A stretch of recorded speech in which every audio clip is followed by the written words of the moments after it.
yesterday, and I'm watching the Giants, and Christine and I were talking about it earlier. What is quitting? It didn't look like, I don't know what quitting is. And then you watch Denver, and Jake, you've been on some decent teams, and you've been on bad teams.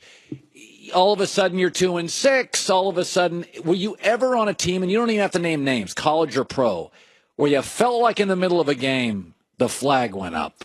Yes. Unfortunately, I was on some bad teams in the NFL, and, it got to the point where as a captain, as a leader, I would have to be like, listen, we're not stopping this game. We're going to go out. We're going to keep fighting no matter how far we're down on the scoreboard.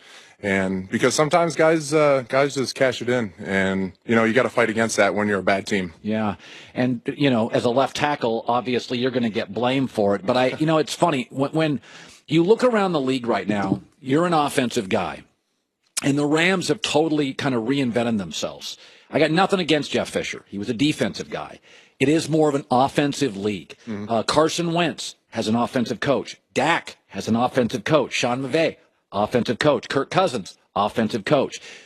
I contend that when you have a 22-year-old quarterback, it's a different locker room with an offensive guy than a defensive guy. You've had both college and pro. Is there a difference? 100%. I definitely think so. And I mean, you just see it with the Rams, with what McVay has done coming in as a first-time head coach, offensive-minded guy, young guy, can really take that offense to the next level. And what he's doing in L.A. is fun to watch. And listen, a lot of other people, I wasn't that sold on Goff. I didn't know what he would do.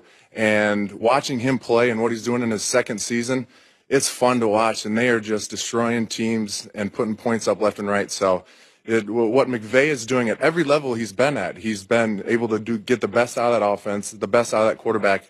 And he's doing that with Goff right now. Yeah. So Cam Newton had a moment yesterday, and through the years I've been tough on Cam because I call it being quarterbackial. Mm-hmm. One of the things about Trump, he's not presidential. I wish he'd stay off Twitter. Yeah. I like my quarterbacks to be quarterbackial because you're calling the plays, you're the leader. My receivers and corners and linebackers can be crazy people. Yeah. But my left tackles, there's certain positions. My middle linebacker maybe, but my quarterback. So here's a moment. Let's watch this yesterday with Cam Newton. Riverboat Ron, but he's not going to, and Cam Newton's not happy about it. I've had some disagreements. I don't know that I've ever seen a reaction. Quarterbacks, generally we always want to go for it. I don't know. I've never seen a reaction like that from a quarterback. You could read the lips of Ron Rivera. He said, "Don't do that." Yeah, that just doesn't look good. What did you make of that? So when you got a quarterback, like you've seen plenty of times that there's been instances where quarterbacks are like, let's go for the first down. Let's do this. Yeah.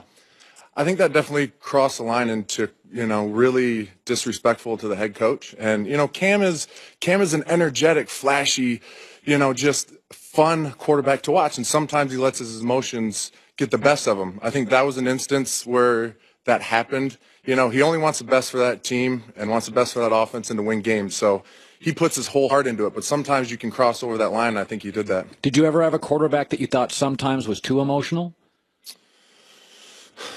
No, I think one quarterback I loved playing for was Chad Pennington. My rookie year, I came in as a young guy. And super smart dude. Unbelievable. He was a coach on the field. Herm Edwards told me one time, smartest player in all his years. No question. And Herm was in the league for 30 years, player coach. He's like, smartest player I ever played with, period. So he would get up in front of our offensive unit meetings during the week and tell us what he saw, what plays he wants to run, what we're going to do, what the defense does. And so he was that coach on the field, and he was always calm, collective.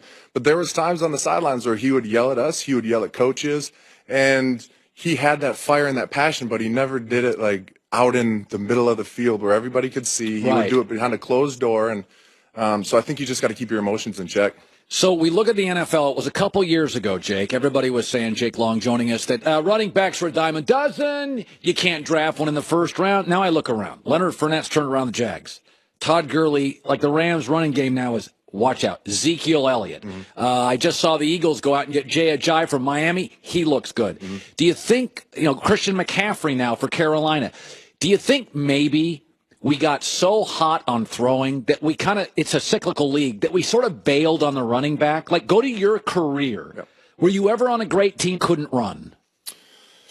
No, no. And to be honest, like as an offensive lineman, the run game, I feel, and this might be old school, you need to have a fantastic run game to be a great team. If you're up front, you got to be able to open up holes. And if you have that special running back like Zeke, like Fournette, like Gurley, I mean, they will get you that extra yard, that first down. They'll get that breakout run.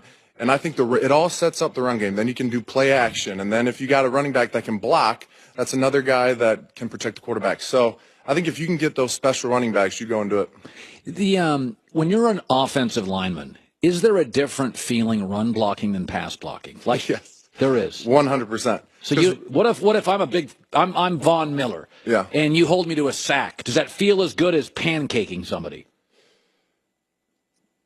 If you hold Von Miller to no sacks, yes, that is better than pancaking because you don't hold Von Miller to no sacks very often. So, but run game, you get to go take it to the D lineman, right? You get to come off the ball, you get to, finish them over a pile, and you're going forward. In pass pro, you got to back up. It's a lot of the times at tackles, you're one-on-one with the Von Millers, with the Clownies, with these guys that can run a 4.5 40 in there, and they're strong as heck. So you're always retreating in pass pro. In the run game, you get to go at them, and you get to impose your will on them. Yeah, that's a great feeling. By the way, who's the best pass rusher you ever faced? You were a 4-time Pro Bowler, a number 1 pick. You had some injuries at the end that shortened your career. Mm-hmm. Was there a pass rusher that you overmatched a lot of people, but was there ever somebody that you were like, I need help?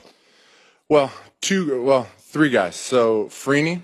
Dwight Freeney. I mean, and he's still doing it today. He's so fast. He's late 30s. I mean, and his spin move is like no other. It's just, he was fantastic, and it was always a battle against him. And John Abraham, when he was with Atlanta, he was very, very difficult to block. Was it physical? Was he, what is it always the same thing?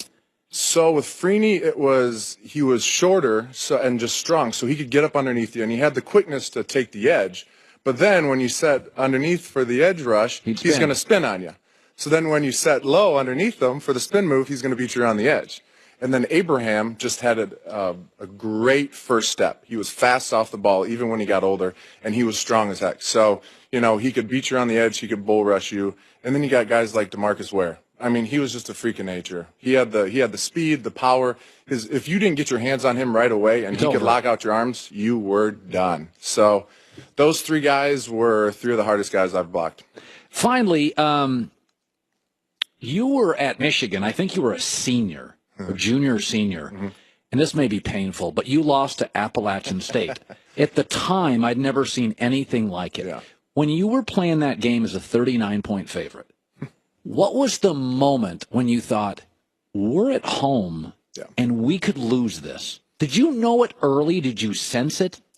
No, we never sensed it. I sensed that we were playing bad, and we were just out of whack the entire game, and we should have been killing these guys. And I'll give them credit. They played great, and they were a good team. I think they were coming off their national championship or whatever the year before. Feeling great about themselves. Feeling great. And I could sense throughout the entire game we weren't playing good. But then we started coming back, and, at the end of the game we had that chance for that field goal, and it was just, it hurts every time we got to talk about that. That was my 5th year we came back. But, I was proud of that team because throughout the year we did some good things. We went on a 8-game winning streak, and then we got to send Lloyd out in our bowl game with a win against Florida. And that was the first bowl game we'd won as that class. We'd lost every single bowl game before that. So being able to win for Lloyd was great that last game. But, yeah, that App State game was it's still painful. I can remember where I was sitting. There was a kick block.